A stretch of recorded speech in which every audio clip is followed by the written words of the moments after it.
am.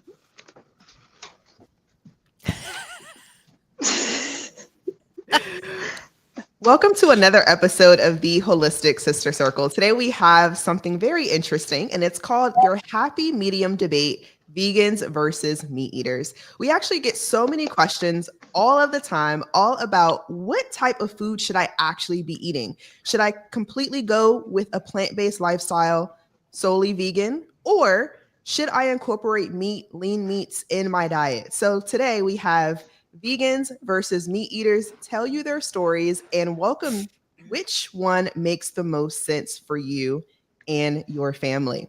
Now, in order for us to get this debate started, we want everyone to go ahead and mute your mics. So go ahead and mute your mic so there's no lagging. Each person will have 2 minutes to speak. Okay, 2 minutes on the clock. And we will go in order. All right. So I will call the first person to speak. Once I call that first person to speak, once that 2 minutes is up, I will call the next person until we get through everybody. And then I will also open it up for rebuttals. So after that 2 minutes is over, you will have anywhere between 2 to 3 minutes to call a rebuttal. By doing that, you will raise your hand. When you raise your hand, I will call on who the rebuttal is for, and then you can go ahead and share what rebuttal you may have at that time. Okay. So here are the rules. Does anyone have any questions before we get started? If you do, raise your hand now and I will call on you. Perfect. Awesome. So first up, we have Steph. Steph, I am going to share the question here on the screen. And as I share the question here on the screen, I want you to go ahead and introduce yourself one more time to our audience. And then once you're done, go ahead and answer the question. So the question is, with so much conflicting research, how do we decide what's truly the healthiest diet for long-term wellness? Plant-based, meat inclusive, or something in between? Okay. So my opinion on this is very much a balanced approach. So I was born and raised on a farm. So I've always eaten meat. That's always been inclusive into my diet. And as I've gotten older, I've continued that. Our family have always eaten meat. And I think it's really, to me, it's an individual approach. I think you have to really look at what your true values are. And if you feel that eating meat and a good variety of plant-based products sits well with you, then that's the approach that you should be taking. So I do think there is something in between. It really comes down to personal preference. The clients that I have, it's very much what you eat now or what you want to eat or how it looks for you. Can you sustain that for long-term health and wellness? For example, if you've got GI issues, things like that, and red meat particularly maybe causes gut inflammation, then you choose not to eat red meat. So yeah, I do think it's some kind of on the fence, really. Well, not on the fence, but in between. I think we all need a good variety of nutrition. So having meat as well as a good plant-based diet will give you that health and wellness. So yeah. Awesome. Thanks so much, Steph. Now, calling for rebuttals. Does anyone want to second Steph? No. Okay. I would second Steph. Okay. Let's go. I appreciate, again, not rebutting. I would second what she has to say. I think that, and that conversation could go very deep as well about genetic predispositions. It needs to be an individual choice because everyone's so different. So I'm behind Steph on that 100%. Awesome. All right, Sharon, you're up. Who are you? What do you do? And answering the question. You're muted. Oh, can you hear me now? Yeah, you can? Yes, we can hear you. Okay, good. Okay, sorry about that. Okay, so hi everyone. My name's Sharon. I'm a health and wellness coach, and I'm based in the UK, although my clients are all over the world, predominantly the US, actually, funny enough. I used to live in the US, so I've got quite a big following in the US. But I'm a health and wellness coach, and I'm on the plant-based side of the fence. It's a huge passion of mine. I haven't always been plant-based. So I was born in a small country called Gibraltar, which is on the southern tip of Spain. And so it's very much a Mediterranean diet that I grew up with. My father's a Mediterranean chef. He's a sort of Spanish chef. So I grew up eating what the world believes to be the best diet in the world for health and wellness and longevity. So that's what I grew up with. But I've studied nutrition my entire life. And in actual fact, when I moved to the States when I was only 18 years old, that's what did it for me. I moved there, and within about 6 months of living in the States, I put on a load of weight. And I'm like, what am I doing differently? You know, so that then, I mean, this is 30 years ago, then the food was very different. Whereas now in the UK, the food's very much as it is in the US. But anyways, that's what was my journey for studying nutrition, and it has my entire life. So I keep bang up to date with the nutrition. This one of the things that I find a bit of a problem are people that are working as sort of nutritional therapists or, you know, health coach that did their studying 20 years ago. You know, what we know today is very different to what we knew then. And so it's one thing I've always done is kept bang up to date and very individual as well. So when I work with my clients, it isn't, you know, a blueprint for everybody. Everybody is individual. Now, I said that I'm whole food plant-based. I don't like to call myself vegan because veganism is a belief system. So it's more than just the food you eat. So you won't wear leather shoes or anything like that. So I don't call myself a vegan. I'm purely whole food plant-based for my health, my wellness. My children are as well. My mother is, my mother-in-law, you know, most people around me are, and it shows because everybody's fit and healthy and well. My 6-year-old's never had any kind of meat or dairy or eggs or fish, and she's never had as much as a sniffly nose. I mean, the proof is in the pudding for me personally.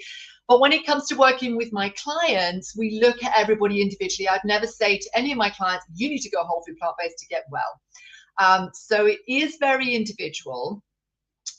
So I do work, I could talk to you for hours how I work, but I work, as Steph said, everybody has individual needs, and not everybody would probably survive on a blueprint diet that I would give them. So my mantra is that we should all be centenarians in training. And so my teachers, my only teachers today, are the people that actually are living to be 100, disease-free, pain-free, and medication-free.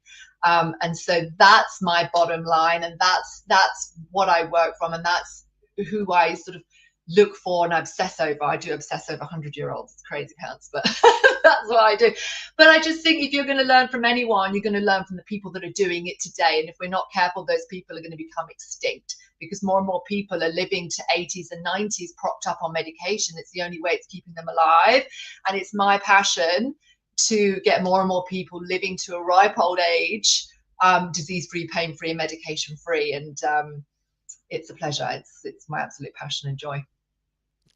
Thanks, Sharon. Does anyone have a rebuttal? Steph, you're up.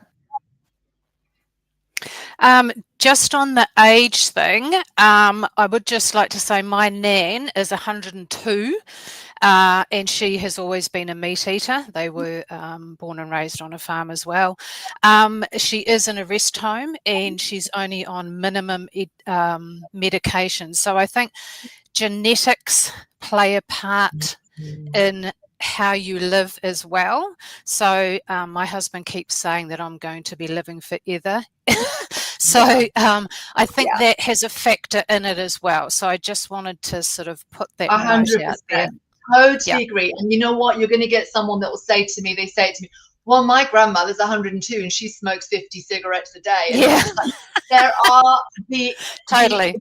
you know, there's people out there that are just against all, and that, but they're the minority. The majority of people that are living to be 80 are on some sort of medication and have some Yes. sort of chronic disease. Absolutely, 100%. Yep. Hence why, thankfully, medical science has come a long way and we're allowed to live a longer life, but only because of medical science. We're not living a healthier life, a longer life, because of our own health and wellness. We are being propped up by big pharma, unfortunately, and that's my issue. And like I said, it is the majority when we're talking, not individuals. You're going to get the individual that lives to 120 and, you know, no, 100. Well, I think the oldest person in the world is 116 and she lives in England. But no, they're not all whole food plant-based. So let me tell you, they don't. They all eat a little bit of meat here and a little bit of fish here. It's just people come to me when we're making them well, when I'm reversing their lifestyle disease. So they've got type 2 diabetes. They'll come to me and we'll put them on a program. It's a very strict, intense program, and we reverse type 2 diabetes. Then they can go on living their life. Once your body's fit and well and healthy, you can have meat, fish, and dairy. I just look at whole food plant-based food as medicine. And that's Totally. what's healing. It heals your body. Once your body's healed, then go ahead and just don't overdo it. So many people have meat for breakfast, lunch, and dinner, for goodness sakes. It's an overkill, and it's causing chronic diseases, not just meat, but dairy more so. Awesome. Next up, we have Candace. Candace, state who you are, what you do, and answer the question. Hello. My name is Candace. I am a registered nurse. I have also helped coach people with weight loss using a whole food plant-based diet. I would really like to zero in on the part of the question that says, with so much conflicting research, and it just has taken me back to nursing school and having to write so many papers. And there is a requirement to have tons and tons of research for one paper. And the frustration that I always had was I would look at the title, look at the abstract, and I'm like, yes, this is it.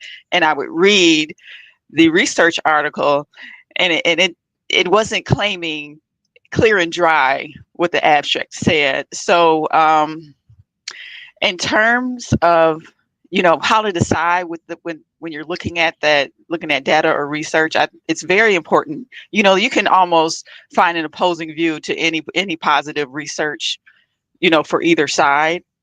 And I think it's important for, you know, to do your due diligence, you know, to look into them and not just take one study and then, you know, run with that to run your whole life. You know, I've been whole food plant-based for 8 years, you know, reversed my autoimmune disease. And what I've found, though, is that the term wellness, that I like to zero in on that also, that it's just not about food. And I found that out on with myself. Like, I have to sleep well, I have to exercise, and that all, you know, the food was very helpful, but it wasn't a silver bullet. You know, I just had to have everything in place, stress management. And I think that that's really important. What I also think is very important is to always add a lot of whole food plant-based foods to your diet even if you are a meat eater. You know, I am convinced that the large majority of issues that people are having is because of sedentary lifestyle and a high amount of processed foods in their diet. You know, and I think anybody would have a remarkable change in their health if they eliminated processed foods, were active to whatever degree that looks like for them, you know, sleep well. I think, you know, that would make a tremendous change in their health. So that's kind of where I stand. Well, not kind of, that's where I stand right now on, you know, which side you should go on. Like, I feed my children a plant-based diet and they do well with it. But I've seen people do well. My mother, she's 69, doesn't take any medicine, not a supplement, not anything. She's very high whole food plant-based, but she still eats animal products. So I don't think there's anything remarkable about her genetically, you know, but it's just to see what lifestyle, you know, she's still very active, exercises almost daily. And I just see how, you know, the whole lifestyle makes a big impact. Awesome. Thanks, Candace. Does anyone have a rebuttal? I think, sorry, yeah. I didn't Sharon? turn my mic off. Sorry, yeah. So we're kind of singing from the same song sheet, and I totally agree with, if it works well for you to keep it going. I mean, some of my clients, they'll do whole food plant-based program with me, but once they're well, they go off and they go and eat a little bit of meat, fish, and dairy here and there. And these centenarians that I study, they do exactly like your mum, Candace. They will eat it, but they'll eat it in moderation, knowing, not to be greedy with it, is what the society has become. And absolutely 100%, these people that are living disease-free, pain-free, medication-free to 100 years old, which human beings should be living to, are definitely eating a little bit. I'm talking once a week at the most, maybe an egg a day, literally, not what people are eating today. So yeah, totally agree with Candace there. Awesome. Next up, we have Jennifer. Who you are, what do you do? Answer to the question. Hi, guys. So I am Jennifer Brookby. I'm an RN holistic health coach and an Ayurvedic health coach.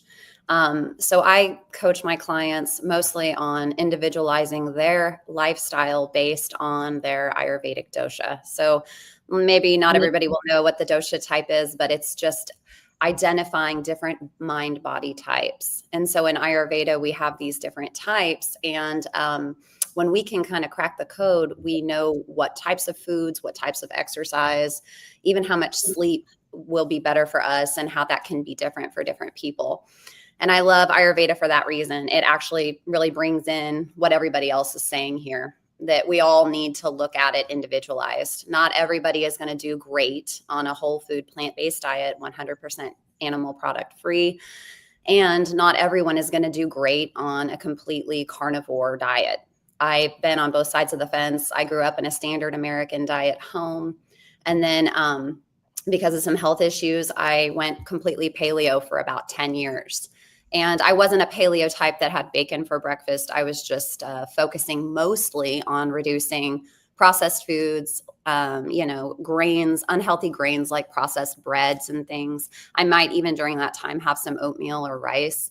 But I just got away from the sugar and the processed and all that junk. And the one thing that I think we're all saying here is that regardless of what you're eating, you really need to be eating your fruits and vegetables. And in Ayurveda, we understand that there's actual life energy in everything that we eat. And fruits and vegetables contain the most amount of what we call prana in Ayurveda.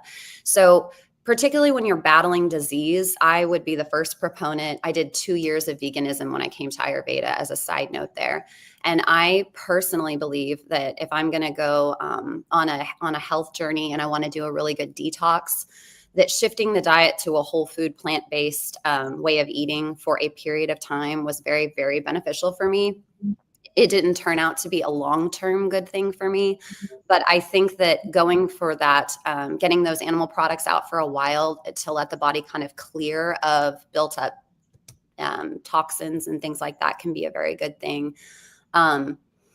But that is the beauty of it. In Ayurveda, we also know that we need to come back to some heavier foods, some animal products, depending on that constitutional type. And then there are body types that just do better to stay away from those heavier foods, and animal products do tend to be heavy. Yogurt, meat, they are just heavy in nature. So I think, again, it's very specific to the person. When you look at research, like Candace was talking about, both of us being nurses, we know a little bit about research. And the problem with research on the biological sciences, the human sciences, is that there's too many what's called confounding variables. And that's just that they do a study comparing meat eaters against vegan eaters, and they're like, oh, well, this is what we found, and we can say that it raised LDL here, so that means it's definitely bad for heart disease, and that's related to meat eating diets. But then when you look at it, they didn't measure stress levels or lack of sleep, to Candace's point. Those confounding variables make it impossible to have like a really fair look at research, which is why you can have all this conflicting research. That is exactly why it happens. And in biological science, we just can't have proof. We can only have evidence. We have evidence here and evidence there. And in any research study, there's just too many confounding variables. So again, you need to look at your genetics. You need to have, the types of, you can do testing to really look at what your body type will benefit from. If you're struggling with metabolic syndrome, you probably want to steer away from some of the grains for a while and get more on that, health, meats and vegetables, and staying away from the starchy stuff. That's been proven to be better for metabolic syndrome. So again, so variable, so individualized. And that's why we have all that conflicting research, in my opinion. Great. Thanks, Jennifer. Any rebuttals? All right, Steph. Can I just add, I love everyone's opinions, by the way. I think we're kind of all on the same fence, but just adding with the research, because I deal with and coach perimenopausal women, as you enter into perimenopause, your cholesterol can automatically go up for no reason.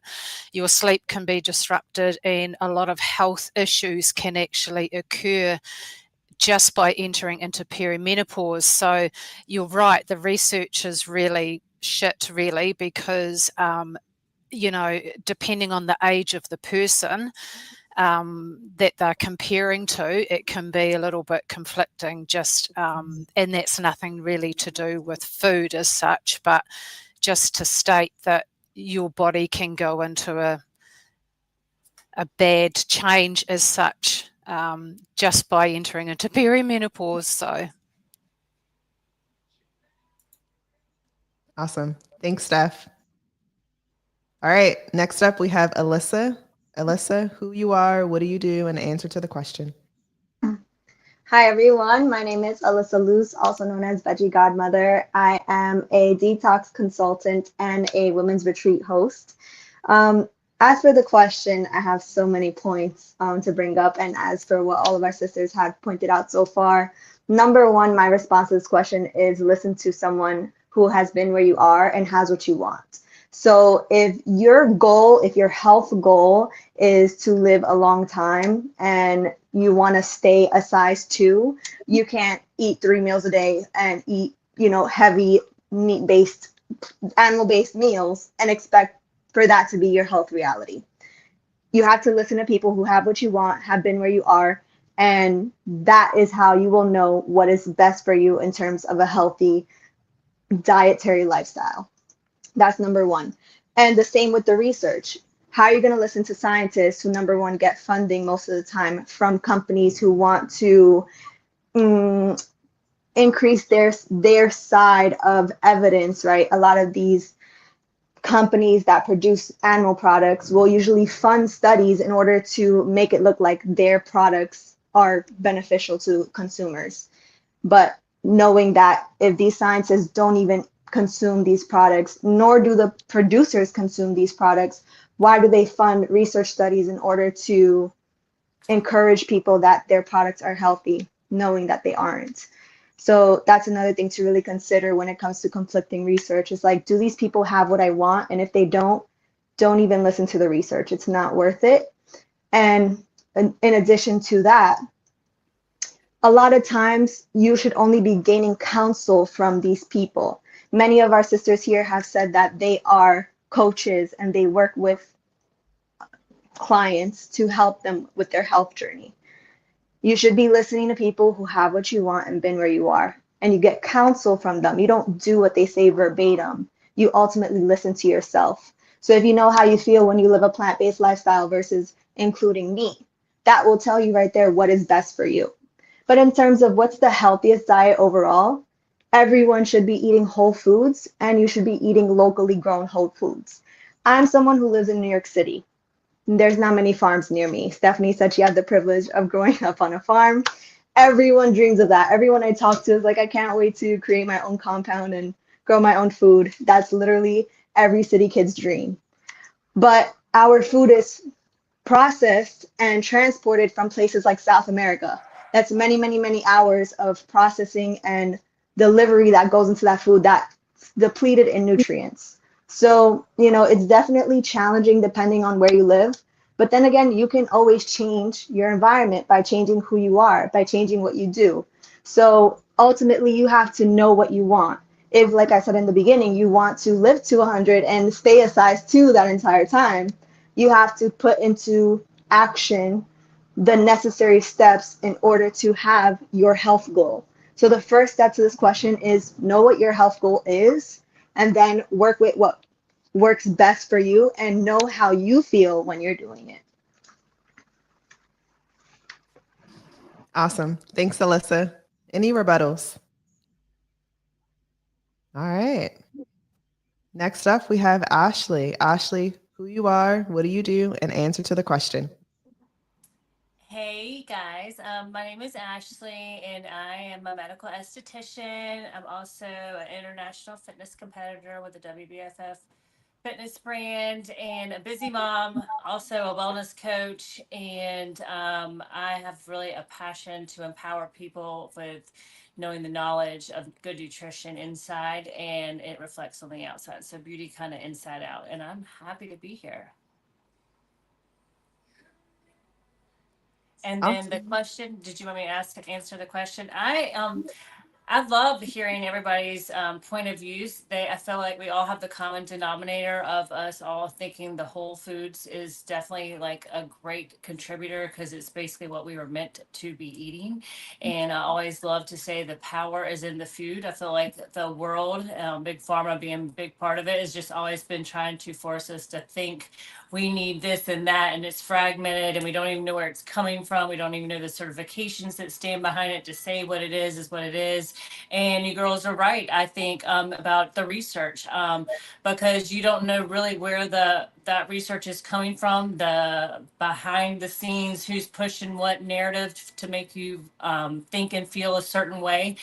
Even when I had my child, they said that she was a big child on the birth rate of what children were weighing, but who's to say that she was a healthy child? And so, like, that's just an example of how, the research can be a little muddled with how it comes across to us. I really think of a flexitarian kind of approach, which it's whole foods where you're eating more fish. I mean, fish and some red meats, not all red meats. And everybody, like you said, everybody is case different. I always say we're all like snowflakes. We're all completely different.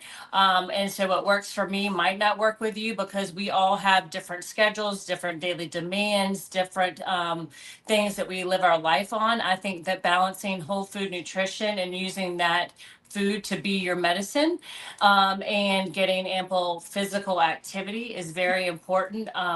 Because it's amazing how much people are quick to kind of get a pill or something as a quick fix, but actually taking a walk, journaling, being around positive people, eating good food, it's that really that synergy and that balance. Because you can get your phyto macronutrition easily through whole foods. There's so much nutrients. There's like over, what is it, 11,000 nutrients in one apple, like biotin, glucosamine, glutamine, all the things that we've been taught by the world to buy separately in like a vitamin store or something. Yet there's no regulations of what's actually in those. There's rare to find NSF or kosher certifications on any of those supplementation. So I think you guys are all hitting the nail on the head and getting the common denominator of whole food nutrition and a balance, and that everybody really is different. Because I've seen people that have tried to compete on a fitness level that are all vegan and they are able to do it. But when you want to put on certain amounts of muscle, you're going to have to eat some more fish and some red meats. Not a lot, but you're going to have to get more ample sources of protein in different ways because you're kind of limited in certain areas when you have it plant-based. But it is a great way of healthy living. And so mine's more of a flexitarian kind of standpoint. I have tried all red meat and body inflames a lot. I find that with more plant-based and spinach and greens and eating the rainbow and educating people to do that really helps children with ADHD and a lot of other problems that come from people eating dyes and GMO products and artificial flavors. I kind of tell people to stay on the outside rings of a grocery store where the produce is and stuff like that. So Yes, I'm kind of verifying everything that you girls are saying is pretty much the same, that we really think there's power in whole food nutrition. It's just, it's so interesting. I've never heard it said in so many different ways. So this is really a great idea. Amazing. Well, it sounds like we have our happy medium. I love it. Yes. Jennifer has a rebuttal. I don't have a rebuttal. I actually Oh. want to say, like, I think all entered into this conversation under the pretense of it being a debate. And I was on the debate team, and I've seen so little debating on this call. And I think it's awesome, because what point I want to make, and I think that is an overarching theme we need to all be aware of, and it appears that everyone here is that the primary problem that we have is not that research will always be conflicting. You'll always have one narrative trying to press theirs and one side trying to press their narrative. That's the case no matter what we're talking about: food, exercise, medical research, period, whatever, doesn't matter. But all the conflicting variables like I was talking about. But the thing that stands out the most to me is the fact that the agenda of media is to always make it look like there's a constant debate. Whereas when you put all of us in a room together with our differences of opinion, we basically all agree that everyone has a very good point to make here. And I think everybody would say that you need to increase your whole food, plant-based aspect of your plate. And if you're going to toss a little meat on there for building muscle purposes, or for getting whatever, a heavier aspect into your diet, then more power to you if that works for you. And so at the end of the day, the conflicting data is out there to maybe create debates that don't actually exist when we come to the table. And I think that's awesome. Look at you go. I love that. Beautifully said. But I gave you goosebumps, by the way. And I will say too, to that, from a media perspective, just so you all are aware of this as well, it's what sells. Conflict, fighting.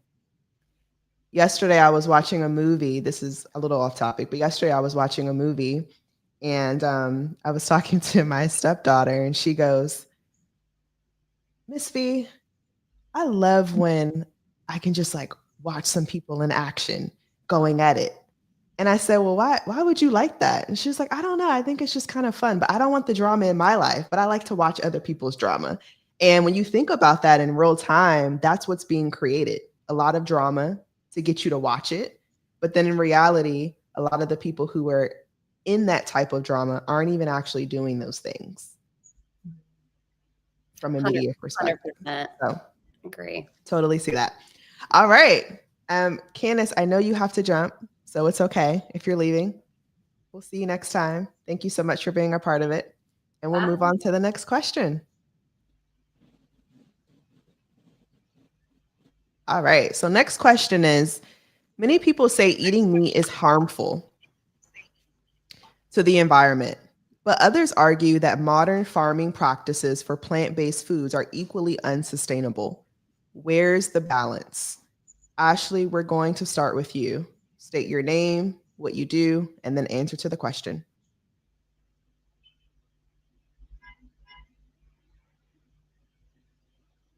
Ashley, if you're talking, we can't hear you. Sorry. My name is Ashley, and I would say that you really just kind of talks about like regenerative farming and sustainable sourcing. Like, you want to know where the products are coming from, and you want to get good, like organic, whole foods.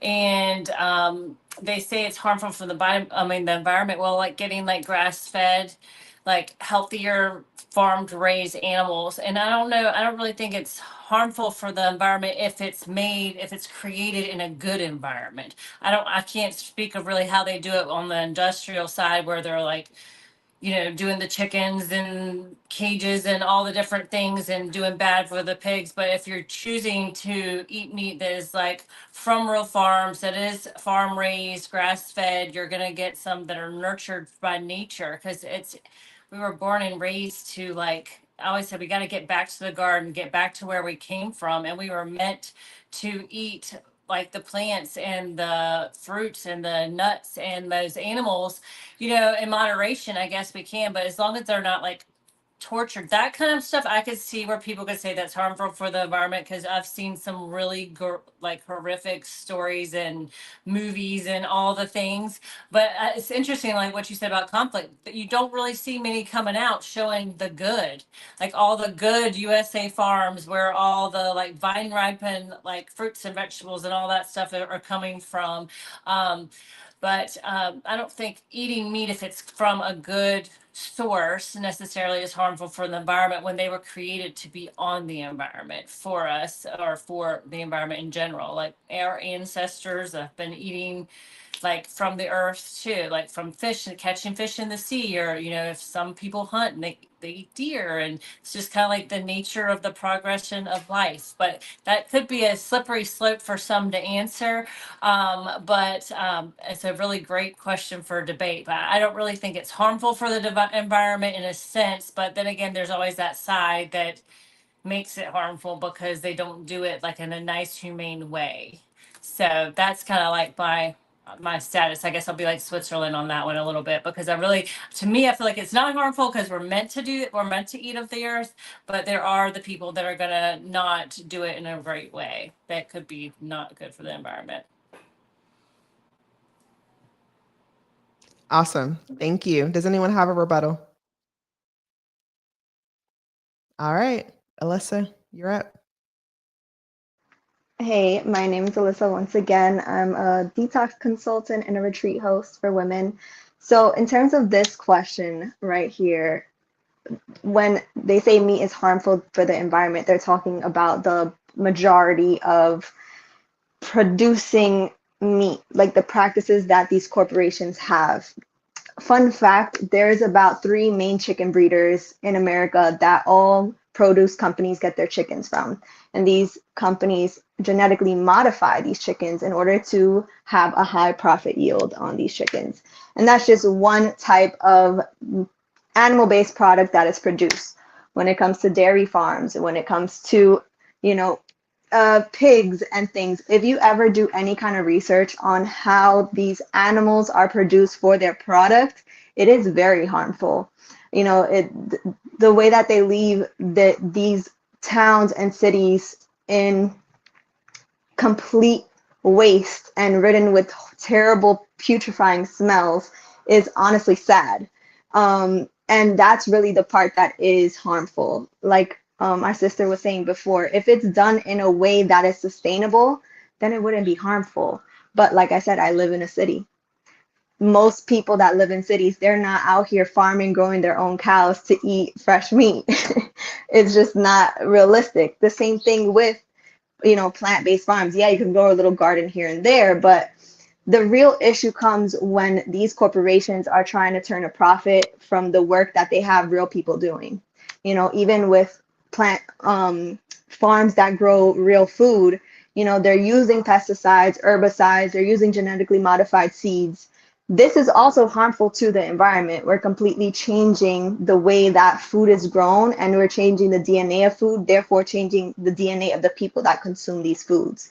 So I think the real happy balance is when the consumer begins to advocate for more natural foods, for more real whole foods.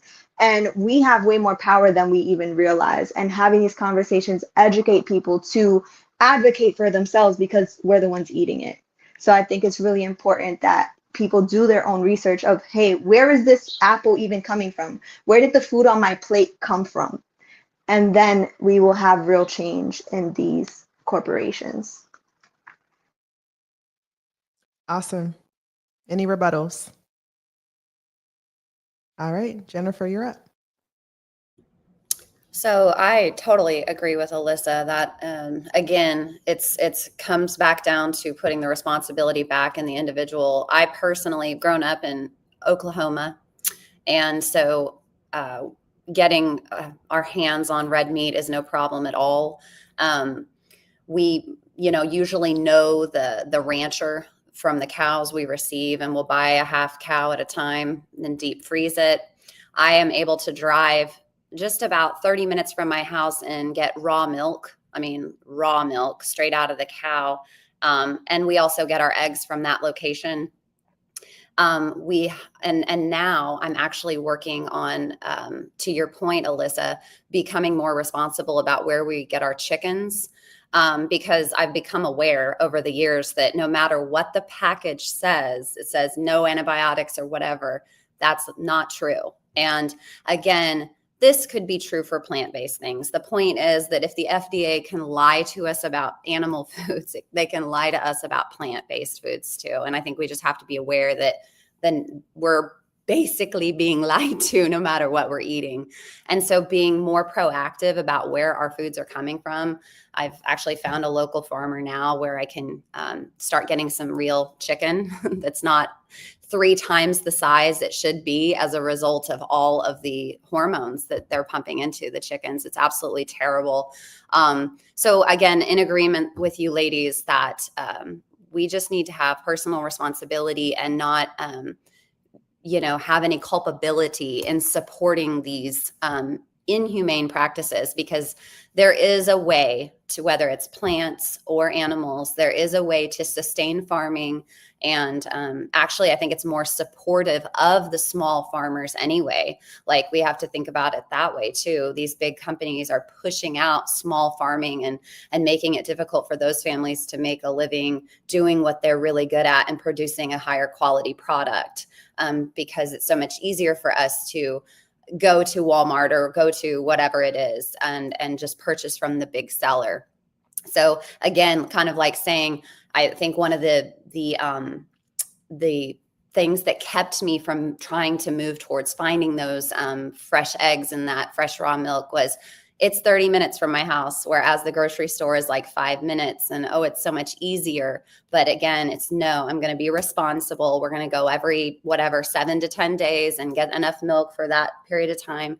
And we're going to support that local farmer with that much higher quality product, and just start taking some personal accountability for where I'm getting my foods. So I agree with that. I actually also have, and I hate the fact I have to ship it, but again, living in Oklahoma, there's no way to get some of the seafood. So Wild Alaskan, they sustainably source that in Alaska, and then they flash freeze the salmon and ship it to us. And it's a really good quality product. But it took me years to move away from the what's easy, what's close, and what's probably made in a way that we shouldn't be eating it in the first place, let alone supporting a company that would run business like that. So I agree with you, ladies.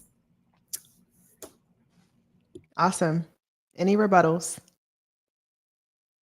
Sharon, you're up. Name, what do you do? Answer to the question.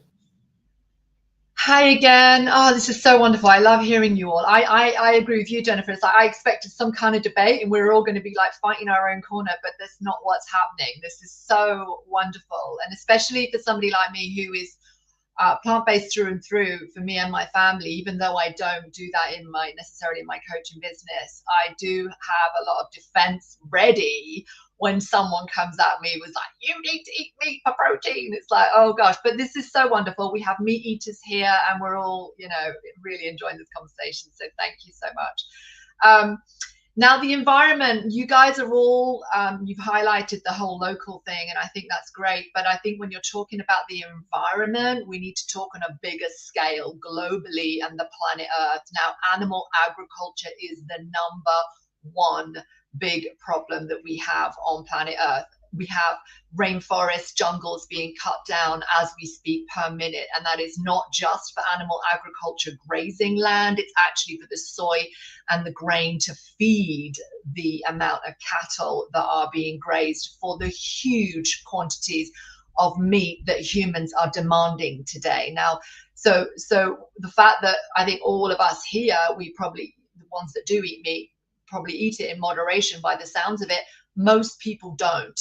Most people will have bacon for breakfast, a ham sandwich for lunch, and then a steak for dinner, and it's crazy. We're not sustaining that amount of meat. Well, we are, but we're damaging our planet in the process. So if everybody was like us and ate meat in moderation once or twice a week, or even once a day in a small portion, A, you're going to reduce chronic diseases, and B, you're going to save the planet, because we're going to have allow our rainforests to grow back, allow nature to take course. And it isn't just the land, we're also talking about the seas. Our oceans are hugely overfished, way too overfished. And I think 50 years ago it was really healthy to say go and have some fish from the ocean, but today it's questionable. We don't have enough fish in our oceans right now for the biodiversity that we need for the planet Earth to survive, and it is a serious problem in the ocean. So when we're talking about environment, I like to look at it as a much bigger picture. Yeah, we can do our part and buy locally as much as we can. Inevitably, that's not going to work for a lot of people because it is like 10 times the price. I mean, these poor individual farmers that live down the road from you, you know, they can't cope. They can't price match the big companies like Walmart, for example, and the meats that they have. Even if they sell an organic meat, it's still a third cheaper than if you were to go to your local farmer. So not everyone can afford to do that. Whole food plant-based living, however, is hell of a lot cheaper. You don't have any of that to worry about. And as long as you stick to organic, you're saving the planet and you're saving yourself from chronic disease. So overall, yes, too much meat is destroying the environment without a doubt, no question in my mind. And hence why I really advocate increase big time. I work on an 80-20 rule. 80% of the time we should all be eating whole food plant-based. 20%, my 20% might be junk food vegan. So if I go to a restaurant and they only have a vegan burger on the dish, I'm like, great, you know, it's not even my God, you know, it's vegan, but it's not whole food plant-based. Then that's my 20%. I'll eat junk food vegan. And there are many, many malnourished, overweight, ill vegans too. So hence, it's very different. But yeah, definitely 100% harmful to the environment. Way, way too many people eating too much meat, causing environmental issues. And then equally, so it says practices for plant-based foods. There's no comparison. So people say, oh, what about, I get this all the time, so they're cutting down the rainforest to grow corn and to grow soy. I mean, hundreds and hundreds of acres daily. When you know, you know. If you don't know, I'd research it because it is scary. And one person said to me, well, what about the soy we need for your tofu? It's like, if you could see, we don't need a rainforest to grow soy for human beings. You know, there are more cattle on planet Earth than there are human beings. That's how crazy it is. There's more living cattle than human beings, and yet they're for our food, and it's not sustainable. So that is a big topic that I think isn't spoken about enough as a wider picture. Yeah, shop locally as much as you can, but it's not doable for most people. Awesome. Thanks, Sharon. Any rebuttals? Perfect. Steph, you're up. Name, what do you do, and answer to the question. Hi guys, I'm Steph. I'm predominantly a perimenopause coach, so I coach women in perimenopause, and a personal trainer and nutritional coach. This is quite a sticky subject or question, really. My question is, for all you plant-based eaters, how is that food produced? As in tractors. So that's part of the environment. Okay, so we need to look at that as well. Yes, animal-based, I eat animals, obviously, but their farm environment, like especially here in New Zealand, we don't keep adding paddocks and cutting down trees for more stock. What they have, generally farmers have, is what they have for their stock. So they break feed, etc.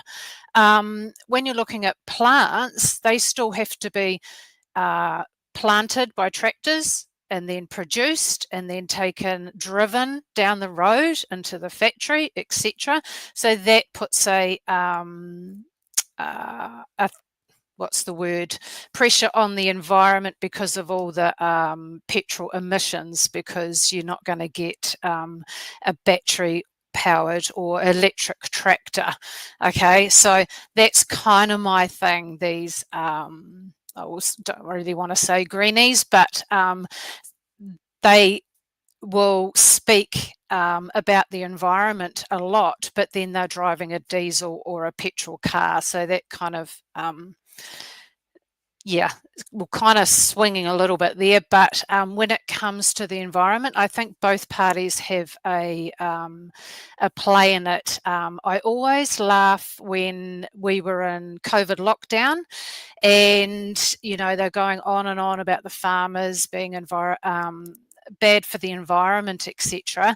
But where was all the emissions and that coming from when we had the lockdown? The cows were still pooping and peeing, and the farmers were still producing milk and meat, etc., for us to eat. Yet all the smog and everything, there was none happening when you looked at the Earth from space, because nothing was running. So I kind of have a little bit of a thing there. I think we've both sides have a role to play. If we all went purely plant-based, I think that would put more pressure on the environment, because we would have to produce so much more paddocks to grow avocados, which actually need a lot of water to grow. So that puts pressure on the environment. So yeah, it's kind of, we all have to work together, I think, to create and look after the environment and eat locally if you can. In New Zealand, we don't have caged chickens now. They're all free range. That's part of it, and to do with the pigs and that as well. So I think quite blessed to live in New Zealand, because it's quite a green environment, I think. But both sides need to play a more sustainable role in how they practice, I think. Awesome. Thank you, Steph. Any rebuttals? I knew Alyssa would rebuttal. Just really quick, anyone listening, anyone that is actually intrigued by what Steph shared about the whole tractor thing, look at the actual percentages, just because I don't know it off the top of my head, but I once researched this. Look at the actual percentages versus like the methane gas produced by, let's say, a dairy farm compared to the percentage of the amount of waste petroleum puts out into the environment. They're not at all equal, and the methane is actually much larger. So yeah, you can make that argument of we're driving diesel and stuff, but long term, we know what the real issue is, and we can't just use that one little wrench and monkey wrench thrown in. So I would just say about that, like, I don't know anything about tractor emissions or any of that, but here's the deal. If we're going to say that eating local is ultimately better, and I would agree that there's strong ground for this, because you can put health bonuses on either side. There's certainly good research for whole food being good for health and animal food being good for health. But ultimately, if we tried to stay local, there is nowhere around me that I can go right now to get a bag of rice other than Walmart, or a thing of oats other than Walmart. And that had to be flown in here or trucked in here. But I can get to a farm and get the cow, and I can get to a farm and get chickens and milk and eggs and all those things. And I have my own garden here in my home. So I could live on meats and vegetables, and I'd still have to fly in, the grains, because it's not something I can locally get here. So again, that's going to be different for each person where they're located. But that's why the local diet, if we want to just look about getting local in what we eat, it would vary from person to person. An Oklahoman, we got cows everywhere I go. I'm passing them all the time, but I'm not going to pass any places to pick up grain other than the grocery store. And that would have been brought in. So anyways. Any other rebuttals? Steph?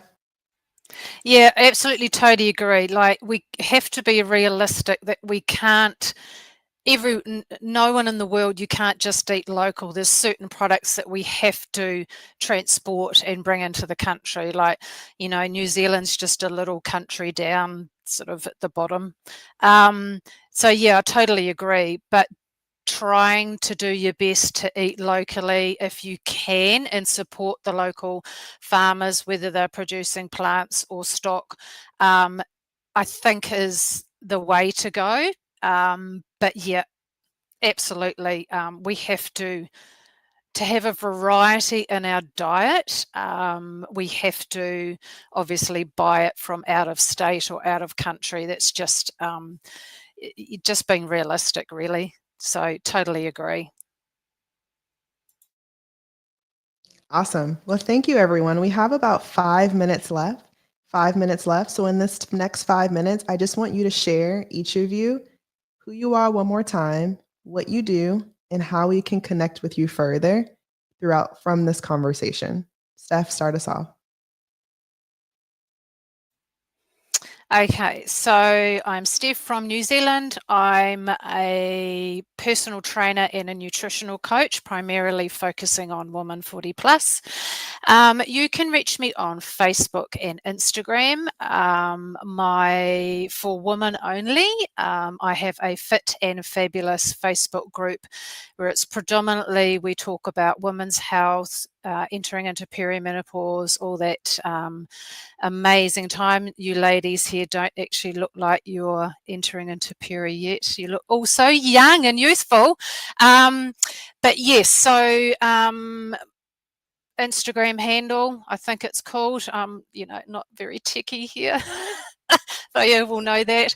It's just Stephanie Musham, evolved by Steph, I think. So would love to have you on board. And if anyone's interested in delving into the perimenopause side of things, we're all going to go through it. There's no getting away from it. So yeah, that's me.